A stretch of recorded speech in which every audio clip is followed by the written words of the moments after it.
Another day, another great day to shed hunt here in Pennsylvania. We're back out in the mountains, and today we're going to be looking for a couple target bucks. I know at least one of them has shed for sure on camera, and we're going to try to match him up. It's a buck that I have a ton of history with. We're going to see if we can turn up those antlers. Just spotted tines out in the oak leaves, and I think we got a good shed here. Oh, and I know what buck it is too. Oh yeah. This is a buck that I call the Big 8. And I've been hunting this deer for probably 4 years now. I got 5 years of history with, but man, this is one cool buck.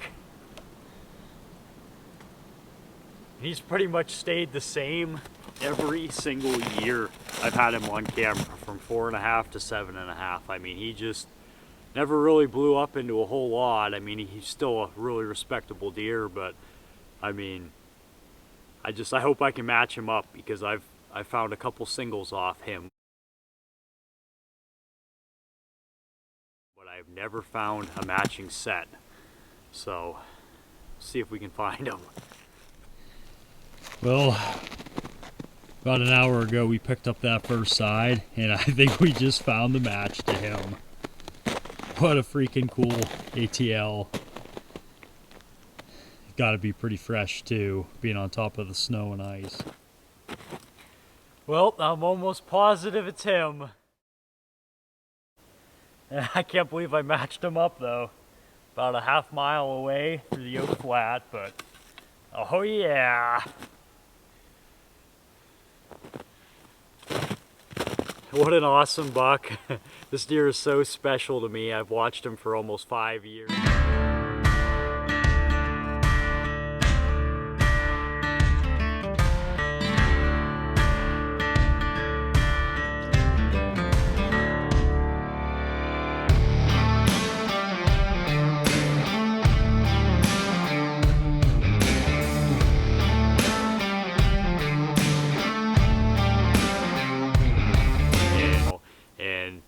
It's crazy some of the tendencies. I've always found his sheds in this area, and he always seems to break off this brow every rut.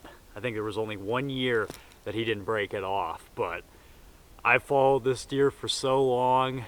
I've had a couple encounters with him in archery season, but he's always slipped out about 50-55 yards out of my shooting range. So always one step ahead of me, but pretty fresh.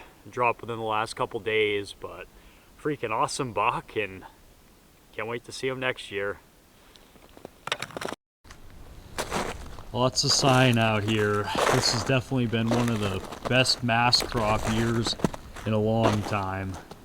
You got acorns everywhere, and the deer are they're hitting these places hard. It looks like we got shed number 3.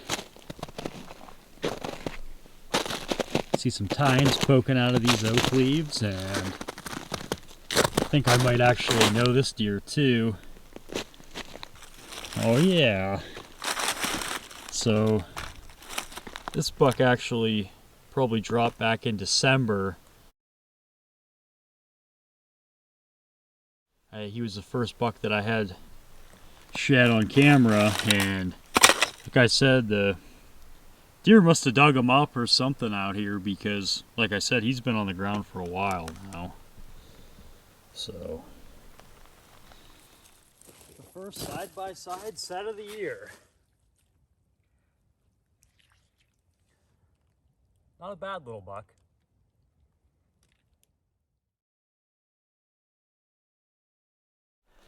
Well, 3 sheds on the day so far.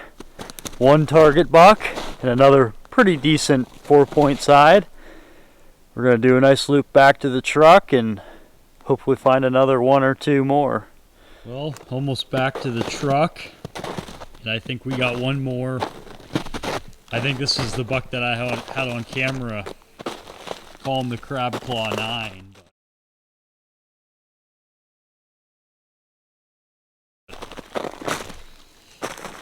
Like I said, he shed within the last day or two, and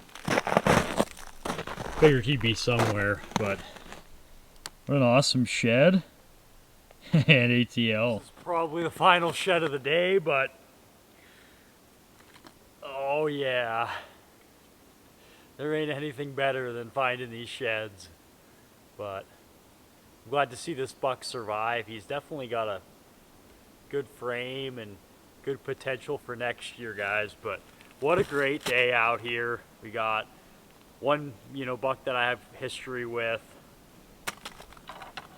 We got this big old heavy 4-point side. Have some history with him in a couple camera pictures, but he kind of disappeared for most of archery season and then he showed back up later. But freaking real heavy antler, dark. And my favorite one of the day is definitely this big 8. This buck, this deer has survived the test of time, and I mean, he's just a beautiful buck, and like I said, I love finding these sets together. It might have been a half mile away, but it's finally nice to get them like that. But all in all, a great day, and hopefully we can keep finding some more. It's been a great start to the season, and we got a long ways to go, guys. So happy shed hunting. What a great haul. What a nice